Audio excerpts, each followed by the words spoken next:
It's May 15th here in Seoul, and I'm Kim Damini. We begin with the stories making the headlines at this hour, starting with South Korea's presidential election campaigning. Democratic Party candidate Lee Jae-myung will spend the fourth day of official campaigning in Jeollanam-do province on Thursday to solidify the party's traditionally firm grip in the region. The Conservative People Power Party's Kim Moon-soo and the Reform Party's Lee Jun-seok are back in the metropolitan area to woo voters. A trade ministers meeting of the Asia-Pacific Economic Cooperation APEC is taking place in South Korea's Jeju Island for 2 days starting Thursday. Tariffs and economic cooperation will top the agenda, along with the rise of digital tools like AI. The very first ceasefire talks between Russia and Ukraine are set to take place in Istanbul, but without Russian President Vladimir Putin. U.S. President Donald Trump will also not be there for what many were waiting for, a three-way summit with Ukrainian President Volodymyr Zelenskyy. The three main runners invested the last 2 days in courting voters in the country's southeastern region. They are now splitting ways, with the Liberal Party's Lee Jae-myung hitting Jeollanam-do province on Thursday after campaigning in Busan and Gyeongsang-do province on Wednesday. Our Shin-Young has more. Democratic Party presidential candidate Lee Jae-myung began his Wednesday campaign in Busan. He first paid tribute at the UN Memorial Cemetery there that honors fallen soldiers who fought and died under the United Nations flag during the Korean War. He said he is giving his all to win and urged everyone to vote, saying the future of the country was on the line. Our goal is not a landslide, but it's to win, no matter what. While some are optimistic, we expect the race to be very close. To boost Busan's local economy, Lee pledged to move the Ministry of Oceans and Fisheries and the country's largest shipping carrier to Busan. I don't make impossible promises. I will move the Ministry of Oceans and Fisheries to Busan. I'll also make sure HMM, the largest shipping company in Korea, moves here.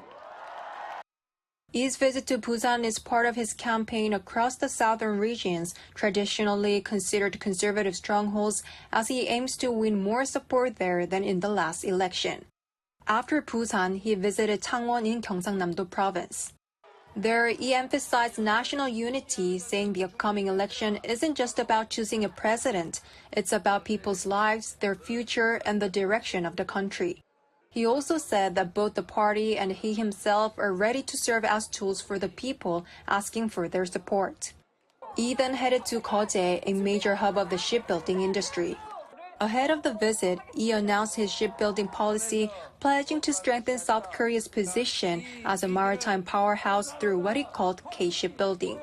In a social media post, Lee said he aims to make Korea a leader in the global market for smart and eco-friendly ships, while also developing special ships and ship maintenance as new growth engines. He also promised support for developing green fuel-powered ships and digitalizing the entire shipbuilding process. Lee decided to continue his campaign on Thursday in Jeollanam-do province and will visit Gwangyang, Yeosu, and Suncheon. Shin-Young, Arirang News. And the conservative camp's Kim Moon-soo has begun day 4 of campaigning back here in Seoul, reaching out to commuters this morning. Now, on Wednesday yesterday, he wrapped up campaigning in the southeast with emphasis on nurturing science and tech sectors. Our Kim Do-yeon has more. For the third straight day on Wednesday, People Power Party's presidential candidate Kim Moon-soo campaigned in the Gyeongsang-do region, hitting cities in Gyeongsang-do province to be exact. As the cities in the province are specialized in their own industries with a focus on science and tech, as he visited Korea Aerospace Administration in Sacheon, he pledged better investment in the science sector with more administrative power by creating Deputy Prime Minister for Science and Tech. Why do we need a deputy prime minister for science? It's because it shows the nation's will, which means budget and power, and this is the only way to yield results. Anything said other than this doesn't matter.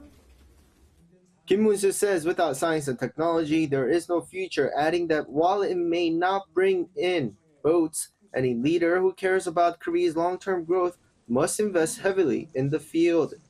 He also revealed his pledge on science and research, which included measures to support research and development in general.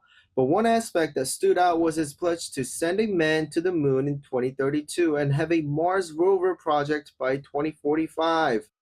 Also during his visit to Doosan and ability in Changwon, Kim praised the company's resilience through Korea's nuclear phase-out and pledged full support if elected president, especially in advancing SMR technology and leaving politics out of industries.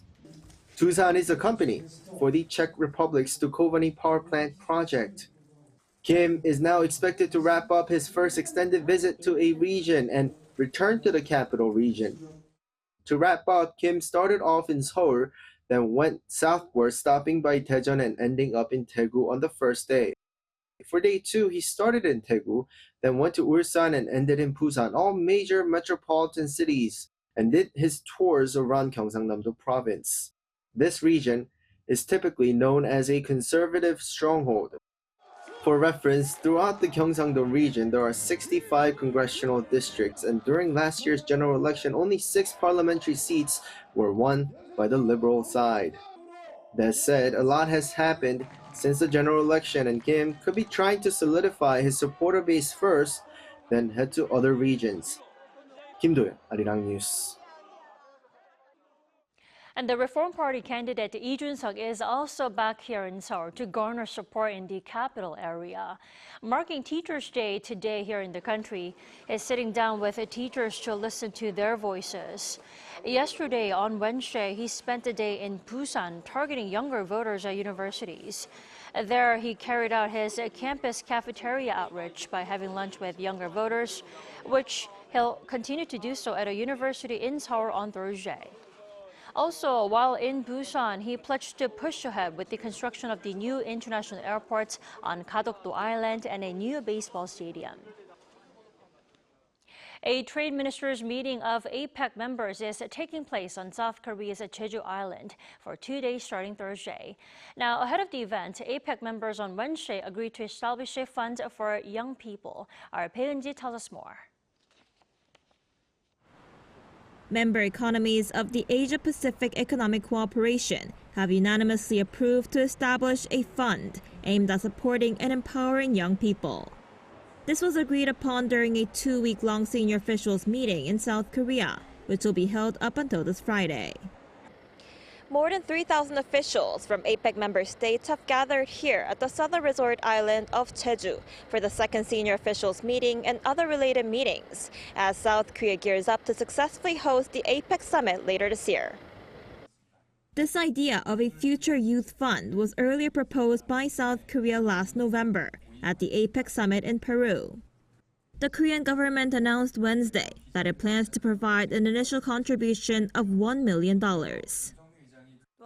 As this year's host, we played an active role in the second senior officials meeting and other various ministerial meetings to overcome mutual challenges and come up with meaningful outcomes. This comes after South Korea earlier revealed that it hopes to focus on 2 key agenda items at this year's APEC summit: artificial intelligence and demographic changes led by aging populations. And from Thursday to Friday, the APEC Trade Ministers meeting is set to take place in Jeju. U.S. Trade Representative Jamieson Greer, who plays a key role in shaping the Trump administration's tariff policy, is expected to be there.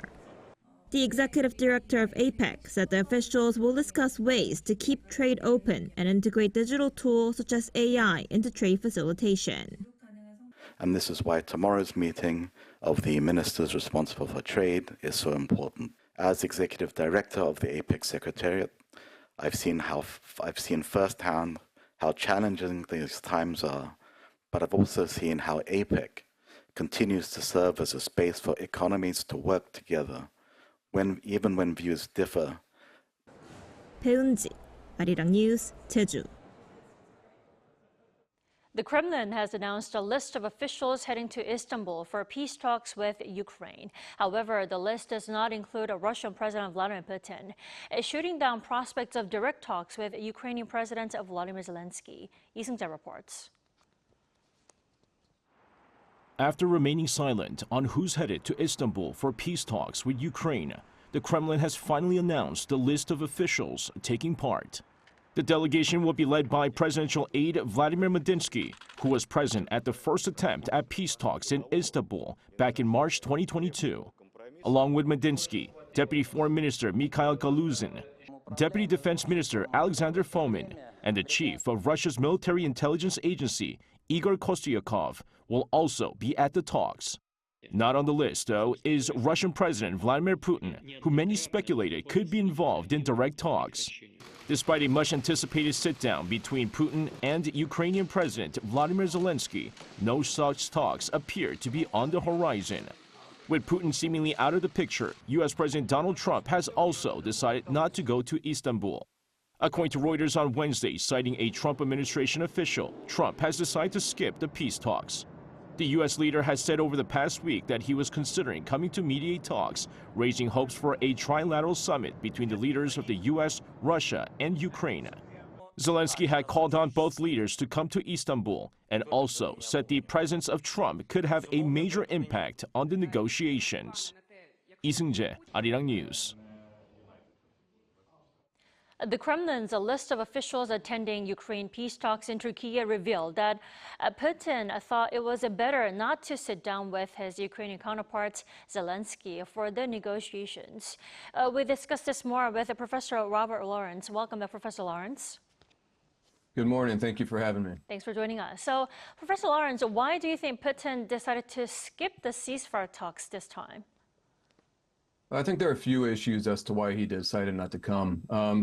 First of all, it's probably a bit too early in the process for Russian standard operating procedure. Like in Soviet times, the Russians tend to scrupulously plan out high-level talks, with advanced teams laying down the groundwork before high-level talks actually take place. Secondly, Zelenskyy laying down this challenge to Putin to show up, or else it would indicate that he wasn't serious about peace talks. But I don't think Putin is very susceptible to that type of persuasion. I don't think Putin sees Zelenskyy as his equal to begin with. But either way, he isn't going to be coerced into doing something he doesn't want to do, especially by someone against whom he believes he has the upper hand. And lastly, I think given Putin's general outlook on hegemony and multipolarity, given the news coming out of the Gulf, I don't think that he wanted to give Donald Trump another stage on which he could signal that he's the central deal maker in global politics. Well, to be honest, it wasn't much of a surprise that Putin didn't, decide not to show up. But no Putin also means no Trump, right? Right. You got to remember, this is the first time that the Russians and the Ukrainians have met since 2022, since early in 2022, and Putin and Zelenskyy haven't met since 2019. Right. So, the idea that there would be a multilateral meeting with up to 4 heads of states, including Turkey's Erdogan, that's a pretty ambitious goal for less than a week's notice, I think. So, I think Trump's decision not to go was mostly a response to the Kremlin's announcement that Putin wasn't going. But the U.S. is sending Marco Rubio, Secretary of State Marco Rubio, and Special Envoy Steve Witkoff and Keith Kellogg. So Washington is taking the negotiations seriously, and they're going to have a significant presence, whether it be direct or indirectly. Well, regardless of attendance by Putin or Trump, Putin did propose the first ceasefire talks with Ukraine. Does that mean Putin is at least interested in ending the war? What do you think? Well, he's a notoriously difficult person to read, so it's tough to say definitively. But, he countered this 30-day ceasefire proposal with a proposal of his own to resume talks with Kiev with no preconditions. He says he's serious about negotiations and he wants a long-lasting peace, but he also talked about eliminating root causes of the conflict about which the two sides fundamentally disagree. So this kind of maximalist messaging is very similar to what it was in 2022, which leads one to presume that he might be buying time rather than trying to negotiate an actual end to the war right now. On the other hand, it could be a negotiation strategy for him to maximize gains while he believes he has the upper hand at the table. Right, but it is a progress that the two sides are taking time to sit down to talk about it. But what do you think will be the main agenda during the first round of negotiations? Will it be territory, security guarantees? Yeah, okay, so according to the Russian Deputy Foreign Minister, Sergei Ryabkov, The agenda is going to be about root causes, a sustainable settlement, ground realities, and territorial concerns. These are to conclude, according to him, denazification of the Ukrainian government. And this is a premise that the Kiev government wholeheartedly does not accept. They reject this from day one, okay? Another topic is going to be ensuring recognition of what Moscow considers the new realities on the ground. Meaning that the Russian ownership of the eastern Ukrainian provinces or regions is a fait accompli. It's a done deal. So this is also not likely going to sit well in Kiev. You know, these territorial issues, that's what Ukraine wants to talk about the most, and basically the Russian side is maintaining that it's off the table. So these are pretty big hurdles, and it begs one to question what Putin meant when he said that there are no preconditions. So, you know, this view of the substructure of these negotiations is so different from the two sides that I think it's going to be a challenge just to get the ball rolling. Well, according to you, it'll be a challenge to draw an end to the war this time. But how much progress out of the talks do you think will be considered, you know, fruitful or at least successful out of the first round of negotiations? Yeah, well, you know, Moscow's sending a relatively low-level delegation, and the signaling thus far coming from the Kremlin and the Russian press is pretty pessimistic. You know, the deputy foreign minister said that, you know, his side is seeing incompetence in their counterparts and they doubt their capacity for negotiations. So, you know, that kind of messaging leading up to the negotiations, it doesn't exactly exude a lot of confidence in the efficacy of this meeting, you know. So, yeah, I think people should temper their expectations of these negotiations. You know, the two sides haven't met since 2022, so just getting, like you said, getting back to the table is a significant step. Right. You know, as far as success goes, it could be measured in simply the completion of talks, but also, you know, maybe with the intention of having another talk in a timely manner, maybe bringing higher level officials from Russia this time, and if things go exceptionally well, some sort of a ceasefire. But we also have to make sure that that both parties adhere to the ceasefire if that comes about. All right, Professor Lawrence, thank you so much for joining us this morning. You have a good one. My pleasure. Thank you for having me. Bye-bye.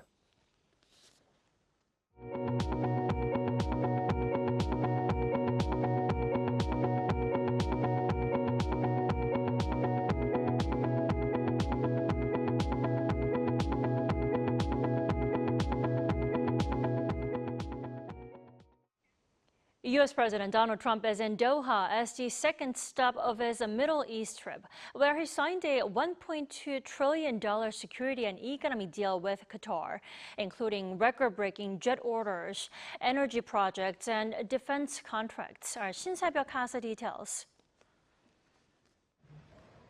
U.S. President Donald Trump, currently on a 4-day Gulf tour, signed a series of major security and economic agreements worth at least $1.2 trillion with Qatar on Wednesday. This came after Trump signed a similar multi-billion-dollar deal with Saudi Arabia the day before. According to the White House, the package aims to boost U.S. exports and attract foreign investment in exchange for enhanced security cooperation. The package includes a record-breaking deal for American aircraft maker Boeing to supply Qatar Airways. From Boeing, that's the largest order of jets in the history of Boeing. That's pretty good. It's over $200 billion, but 160 in terms of the jets. That's fantastic. So that's a record, Kelly. The White House said the plane contract between the two countries is expected to support some 154,000 American jobs annually. Additionally, U.S. energy engineering firm McDermott has entered into a partnership with Qatar Energy to develop critical energy infrastructure through 7 projects worth $8.5 billion. Defense deals were also part of the package. Raytheon secured a contract worth $1 billion to bolster Qatar's drone defense capabilities. And General Atomics signed an agreement worth $2 billion to supply the Gulf state with unmanned military aircraft. The White House added that both sides signed a letter of intent to strengthen security cooperation, including support for Qatar's air and maritime defense systems and burden sharing at the Al Udeid Air Base, which is the largest U.S. military base in the region. Trump is set to conclude his trip on Thursday with a final stop in the United Arab Emirates. Shin Se-byuk, Arirang News. The Panmunjom tour program, which was suspended due to heightened tensions between the two Koreas, will resume this week after 18 months. According to the Ministry of Unification on Thursday, the Panmunjom tour, which was suspended over safety considerations, will resume on Friday as a special tour program. Now, the special tour is only available to a select group. Friday's tour will involve 17 students from the National Unification Education Institute's Unification Policy Leadership course. The tour was completely suspended in July 2023 after a U.S. soldier crossed over to North Korea from the site.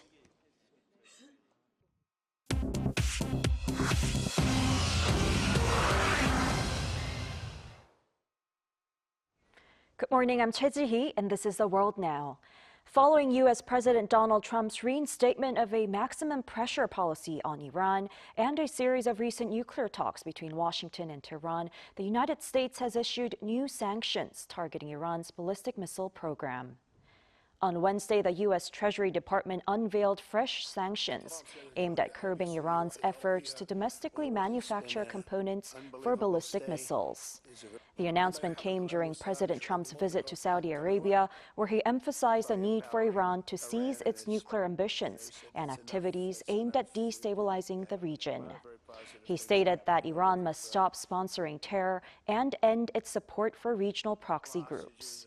He also made an appeal to Iran to reach a nuclear deal amid ongoing indirect negotiations between the U.S. and Iran mediated by Oman. He expressed his hope to see Iran thrive and mentioned that he is counting on Qatar to help facilitate the process.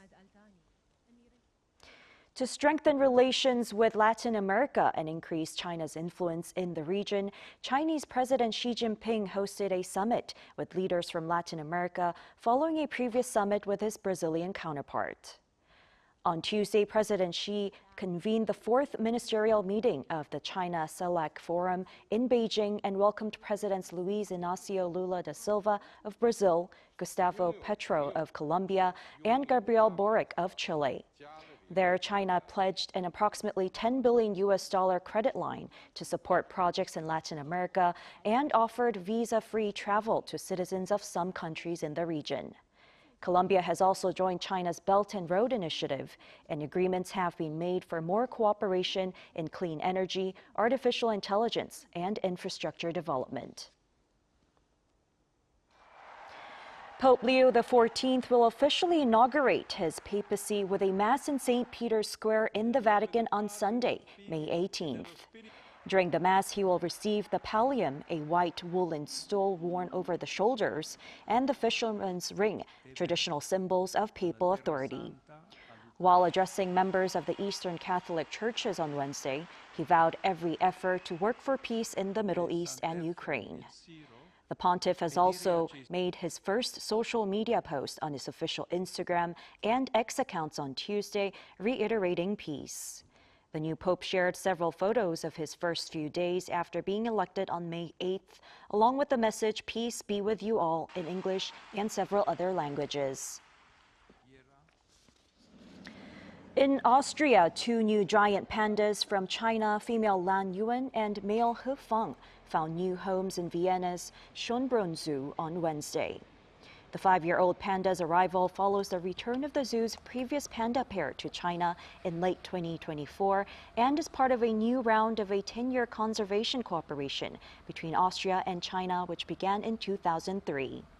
The China Wildlife Conservation Association and Schönbrunn Zoo have prepared and made every effort to ensure the safe and smooth arrival of the young pandas to the zoo after they underwent a quarantine period since their initial arrival in Vienna in April.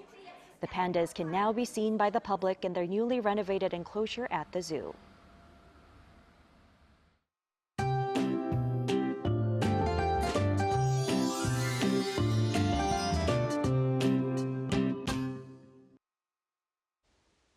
It's been raining across much of the country on this Teacher's Day. Right now, rain is falling mainly in the central region and Jeollado provinces, which will gradually spread to the rest of the country.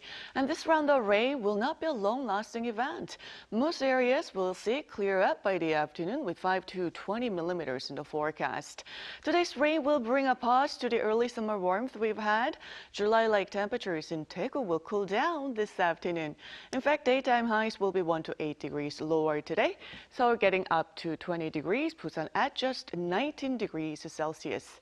Then we do have more rain in the forecast for tomorrow, affecting the southern regions in Jeju. That rain could be quite significant. Meanwhile, there's also a chance of passing showers in the central region tomorrow.